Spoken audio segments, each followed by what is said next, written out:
ಆದರೆ ಆತನನ್ನು ಕರೆತರುವಂಥದ್ದು ಅಷ್ಟು ಸುಲಭದ ಕೆಲಸ ಆಗಿರಲಿಲ್ಲ. ಹಂತ ಹಂತವಾಗಿ ಅಮೆರಿಕದ ಎಲ್ಲ ಕೋರ್ಟ್ಗಳಿಗೆ ಆತ ಅರ್ಜಿ ಆಗ್ತಾ ಇದ್ದ.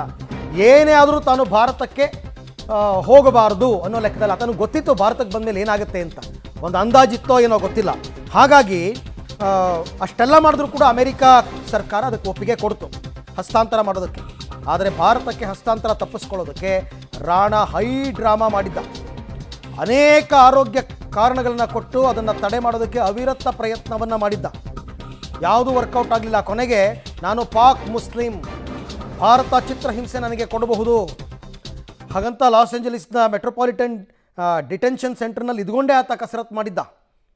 ಆದರೆ ನಿರಂತರ ಕಾನೂನು ಹೋರಾಟದ ಬಳಿಕವೂ ಕೂಡ ತಹೌರ್ ರಾಣಾ ಹಿನ್ನಡೆಯಾಗತ್ತೆ. ಭಾರತಕ್ಕೆ ರಾಜತಾಂತ್ರಿಕ ಯಶಸ್ಸು ಸಿಗುತ್ತೆ. ಈತ ಯಾವ್ಯಾವುದಕ್ಕೆ ಅಬ್ಜೆಕ್ಷನ್ ಹಾಕಿದ್ದ ಎಲ್ಲದಕ್ಕೂ ಕೂಡ ಭಾರತ ಉತ್ತರ ಕೊಡ್ತಾ ಬಂದಿದೆ.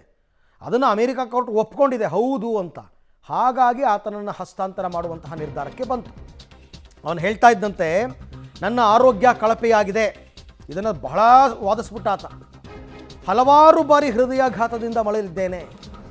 ಇಂಥ ಟೈಮಲ್ಲಿ ನನ್ನನ್ನು ಭಾರತಕ್ಕೆ ಕಳಿಸ್ಕೊಡ್ತಾ ಇದ್ದೀರಲ್ಲ ಸ್ವಾಮಿ, ನನಗೆ ಪಾರ್ಕಿನ್ಸನ್ ಕಾಯಿಲೆ ಕೂಡ ಇದೆ ಅಂತ ಹೇಳ್ಕೊಂಡಿದ್ದಾನಾತ. ಪಾರ್ಕಿನ್ಸನ್ ಕಾಯಿಲೆ ಇದೆ, ಅನೇಕ ಬಾರಿ ಹೃದಯಾಘಾತಕ್ಕೊಳಗಾಗಿದ್ದೀನಿ, ಮೂತ್ರಕೋಶದ ಕ್ಯಾನ್ಸರ್ ಕೂಡ ಆಗಿರಬಹುದು ನನಗೆ, ಐ ಡೋಂಟ್ ನೋ, ಹಂಗೆ ಅನ್ನಿಸ್ತಾ ಇದೆ. ಮೂತ್ರಕೋಶದ ಕ್ಯಾನ್ಸರ್ ಕೂಡ ಆಗಿರಬಹುದು. ಹಲವಾರು ಬಾರಿ ಕೊರೋನಾ ವೈರಸ್ ದಾಳಿಗೆ ಅಥವಾ ಸೋಂಕಿಗೆ ಒಳಗಾಗಿದ್ದೇನೆ, ನನಗೆ ಅಸ್ತಮಾ ಕೂಡ ಇದೆ ಅಂತ ಹೇಳ್ಕೊಂಡಿದ್ದಾನಾತ. ಇಷ್ಟೆಲ್ಲ ಹೇಳ್ಕೊಂಡು ಭಾರತ ಗಡಿ ಪಾರಿಗೆ ದಯವಿಟ್ಟು ತಡೆ ನೀಡಿ, ನಾನು ಅಮೆರಿಕದಲ್ಲೇ ಇದ್ದುಬಿಡ್ತೀನಿ, ನನ್ನನ್ನು ಭಾರತಕ್ಕೆ ಮಾತ್ರ ಹಸ್ತಾಂತರ ಮಾಡಬೇಡಿ ಅಂತ. ಯಾವುದು ವರ್ಕೌಟ್ ಆಗಲಿಲ್ವಲ್ಲ, ಆಗ ನಾನು ಪಾಕಿಸ್ತಾನ ಮೂಲದ ಮುಸ್ಲಿಮರನ್ನು ಭಾರತ ಹೇಗೆ ಟ್ರೀಟ್ ಮಾಡುತ್ತೆ ನಿಮಗೆ ಗೊತ್ತಲ್ವಾ? ಭಾರತ ತನ್ನ ಜೀವವನ್ನು ಬಹಳ ಕಡಿಮೆ ಸಮಯದಲ್ಲಿ ತೆಗೆಯಬಹುದು ಹೀಗಂತ ಅಮೆರಿಕ ಸುಪ್ರೀಂ ಕೋರ್ಟ್ನಲ್ಲಿ ಹಲವಾರು ಅರ್ಜಿಗಳನ್ನು ಆತ ಹಾಕ್ಕೊಂಡು ದಯವಿಟ್ಟು ನನ್ನನ್ನು ಗಡಿ ಪಾರು ಮಾಡಬೇಡಿ ಅಷ್ಟೇ.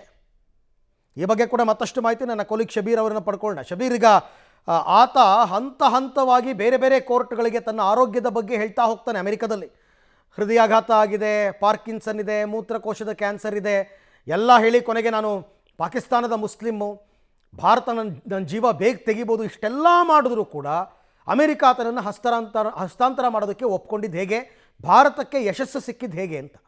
ಅರವಿಂದ್ ನೋಡಿ, ಅಮೆರಿಕ ಸರ್ಕಾರಕ್ಕೆ ತಾಹೂರ್ ರಾಣಾನ ಏನು ಹಿನ್ನೆಲೆ ಏನು ಮತ್ತು ಆತನ ಪಾತ್ರ ಏನಿತ್ತು ಮುಂಬೈ ಭಯೋತ್ಪಾದಕ ದಾಳಿಯಲ್ಲಿ ಅನ್ನೋದಕ್ಕೆ ಸಂಬಂಧಪಟ್ಟಂತೆ ಸಂಪೂರ್ಣವಾದಂಥ ದಾಖಲೆಗಳನ್ನು ಕೊಡುವಂಥ ಕೆಲಸವನ್ನು ಮಾಡಲಾಗಿತ್ತು.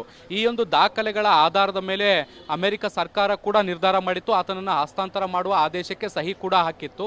ಇದಾದ ಮೇಲೆ ಕಾನೂನು ಪ್ರಕ್ರಿಯೆಗಳು ಕೂಡ ಶುರುವಾದವು. ಒನ್ಸ್ ಯಾವಾಗ ರಾಣಾ ಭಾರತಕ್ಕೆ ಹಸ್ತಾಂತರ ಆಗುವಂಥದ್ದು ಶತಸಿದ್ಧ ಅಂತ ಗೊತ್ತಾಗುತ್ತೆ, ಅವಾಗ ಆತ ಕಾನೂನು ಹೋರಾಟಕ್ಕೂ ಕೂಡ ಮುಂದಾಗ್ತಾನೆ. ಅಮೆರಿಕದ ಪ್ರತಿಯೊಂದು ನ್ಯಾಯಾಲಯದಲ್ಲೂ ಕೂಡ ಅರ್ಜಿಯನ್ನು ಸಲ್ಲಿಸಿ ಬೇರೆ ಬೇರೆ ಆಯಾಮಗಳಲ್ಲಿ ಮನವಿಯನ್ನು ಮಾಡ್ಕೊಳ್ತಾನೆ. ಆರಂಭದಲ್ಲಿ ಯಾವಾಗ 2023 ಮೇಯಿಂದ ಈತನ ಕಾನೂನು ಹೋರಾಟ ಶುರುವಾಗುತ್ತೆ, ಆಗ ಆರಂಭದಲ್ಲಿ ಆರೋಗ್ಯ ಸಮಸ್ಯೆಗಳನ್ನು ಹೇಳ್ತಾನೆ.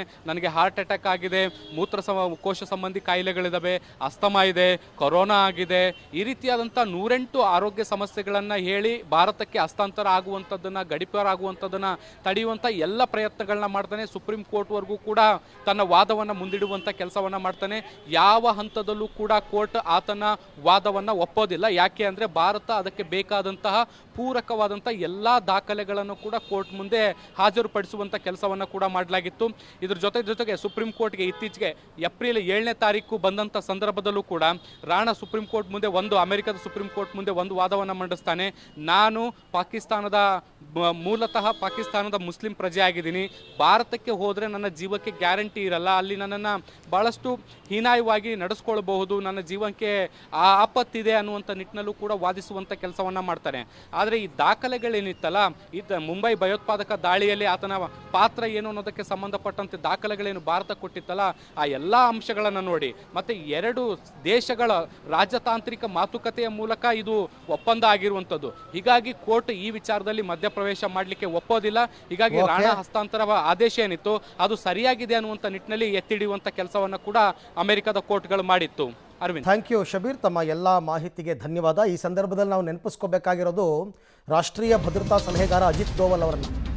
ಭಾರೀ ಶ್ರಮ ಹಾಕಿ ಪ್ರಯತ್ನ ಪಟ್ಟಿದ್ರು. ಈ ನಡುವೆ ಉಗ್ರ ರಾಣಾ ವಿಚಾರದಲ್ಲೂ ಶುರುವಾಯಿತು ರಾಜಕೀಯ. ನೋಡಿ ನಮ್ಮ ದೇಶದ ಕತೆ.